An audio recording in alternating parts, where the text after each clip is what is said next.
Welcome to Views with Hughes or Jennifer News. This is Jerome Hughes, and if you have done so already, go ahead and subscribe to the channel. Click the bell notification so that way you'll be notified of future uploads and updates. So we see here that I'm going to be talking about the decline of woke Hollywood now. We've all heard about what's been happening in the past few weeks this month, where we saw the firing of Victoria Alonso, as well as the firing layoffs of several other, like thousands of other Disney employees, okay, as well as a few big name executives, including Ike Perlmutter. Now, we also learned this past weekend that the Mandalorian season 3 premiere viewership ratings has fallen. They've crashed, where season 3 suffers like a weak premiere viewership, where it says that it was had a ratings that's worse than Obi-Wan Kenobi and the Book of Boba Fett, okay? But the crazy part about it is that all of these are just consequences to either bad content that's been put out there by those trying to push a political agenda, or good content out there which was later to be revealed through fan baiting, good content which just turned out to become bad, okay? Or in the case of Mandalorian, because of the fact that a lot of shady things has been happening behind, the cameras and everything, or online, to the point where a lot of the fans just gave up on the franchise altogether. Granted, there's some like myself that's still in tune to it, but not heavily invested in it. Okay, so we see out here that yes, like even with the Star Wars Disney's sequels, they suck. Whether it be Force Awakens, Last Jedi, Rise of Palpatine, which is Rise of Skywalker, but I call it Rise of Palpatine. But also a few Disney Plus shows like Book of Boba Fett, Andor, as well as Kenobi. So then it's not only Lucasfilm that's taking a hit, but it's also Disney in general, where they're talking about massive layoffs, as well as with Marvel and Lucasfilm. Okay, so the thing is, it may even affect future projects like the Fantastic Four movie, which is rumored to be already in trouble, to the point where Josh Friedman is rewriting the Fantastic Four script. All right, now, what is behind all of this, you might ask? Well, simple. The thing that we're going to be talking about today, which is ESG. Okay, so what exactly is ESG? One may ask. Well, it's quite simple. ESG stands for environmental, social, and governance. This is where they try to bring environmentalism into Hollywood, as well as social justice, as well as business governance, where businesses can no longer traditionally operate the manner that they did in the past, but instead got to give rise to the DEI model, which is diversity, inclusivity, as well as equality. Okay, so we've seen here that over the years, like in the beginning, it did start off as somewhat good and everything, but we actually see that over the years that it's slowly making a decline. But further along, more people started tuning out because of the fact that they got tired of being preached to different politics from those who are just simply supposed to entertain us. Okay, Bob Iger being one of them, who is pushing the narrative of the ESG model. Okay, he has a higher stake in Disney because he owns billions of dollars of it. Now he's at war with not only Nelson Peltz, but he was at war with Ike Perlmutter, which he fired. But he's also at war with the Florida governor, Ron DeSantis. Okay, and we've also heard about what happened in past week with that. But the major issue with that is he was the only one that was pushing the ESG framework. It was also Kathleen Kennedy of Lucasfilm. Okay, she was the reason why Star Wars went the way it did, as well as the fact that it focused mostly on diversity and inclusivity. Okay, but it wasn't just her. It was also people like Victoria Alonso. It was also people like carefully not headland, but it was also like people who were on the Lucasfilm franchise board. Okay, now going back to the ESG framework. ESG simply is something that is being pushed by many people who are not only in Hollywood, but also those who are in businesses in general in the commercial world. All right. But they're pushing something along with it. Like I said, ESG stands for environment, social change, and governance business model. Okay. How do they get it out there? Through a method what's called color washing. Color washing, that's just simply a profit-driven strategy used by businesses and brands to falsely represent values in their goods and services in an effort to appeal to and a better market them to socially and ecologically conscientious customers. But here's a problem though.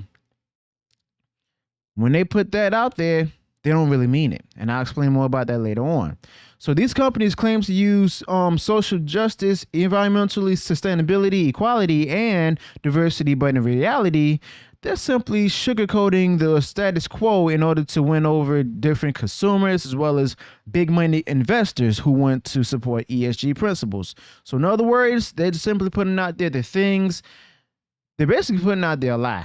You know, they're lying to them, to the consumers, as well as investors who are really staunch into this kind of mission for the environment, social change, as well as business governance. But these companies don't really support the ESG principles. They simply just want to do this just to go ahead and exploit these things and make more money. Now, Disney's relationship with China, for example, it shows that the major... This is one example of the hypocrisy within these companies trying to go ahead and support ESG. Disney's relationship with China, for example, where they want to keep their relationship secret with one particular nation like China that was said to have high number of reports of human rights abuses. Okay. Now, at this moment, it's being dominated by passive investment funds like BlackRock and Vanguard, as well as State Street. Now, it stated before that either State Street or Vanguard may be starting to distance away from the ESG model. But these are owned by a fifth of S&P 500 members. They rely on these funds in order to stay afloat as their core investors who they want to make happy, you know, have a stake in them as well. These companies will also have to stay ESG compliant, meaning continuing with the environmental sustainability, social justice, as well as business governance accordances.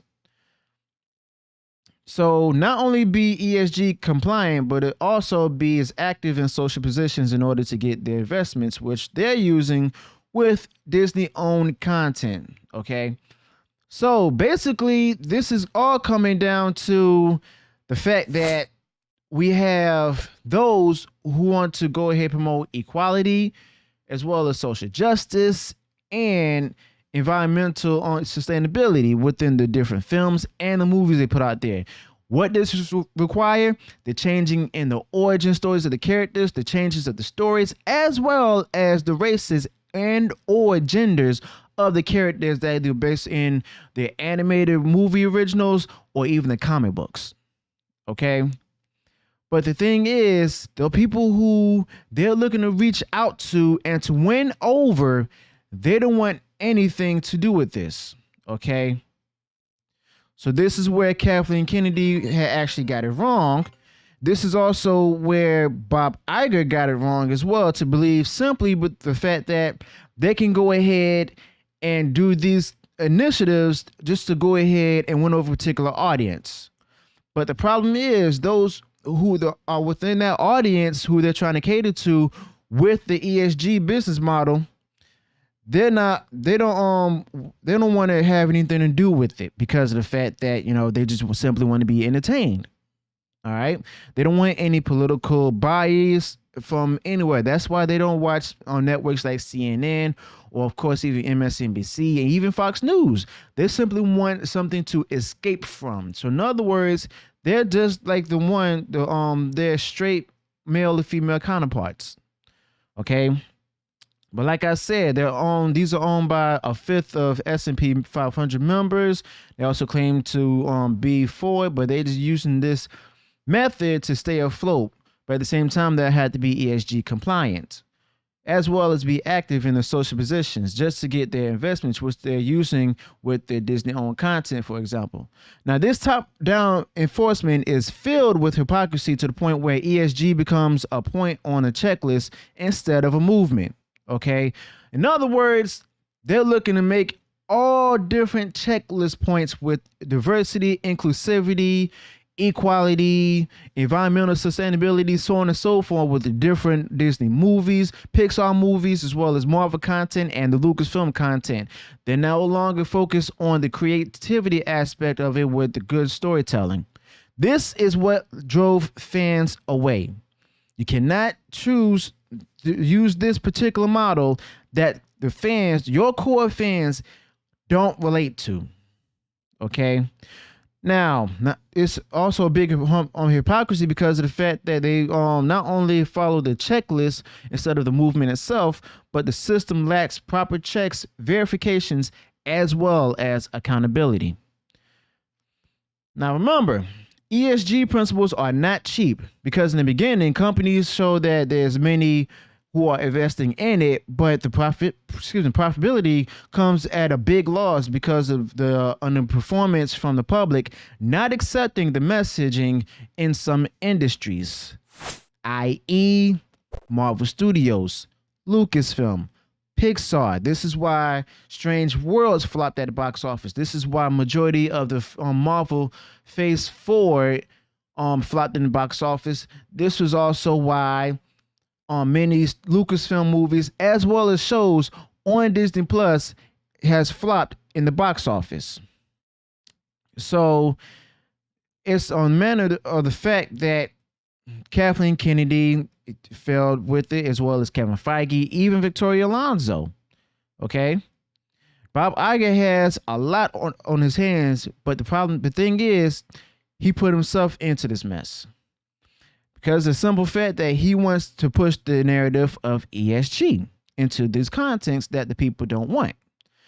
But like I was saying, they're underperforming from the public, not accepting the messaging in some of these industries because of the fact that these things do not apply to them. And that's how they lost their core audience. But on this issue, there's winners and losers. Losers are those who have invested into it and truly care about the cause itself when it comes to ESG.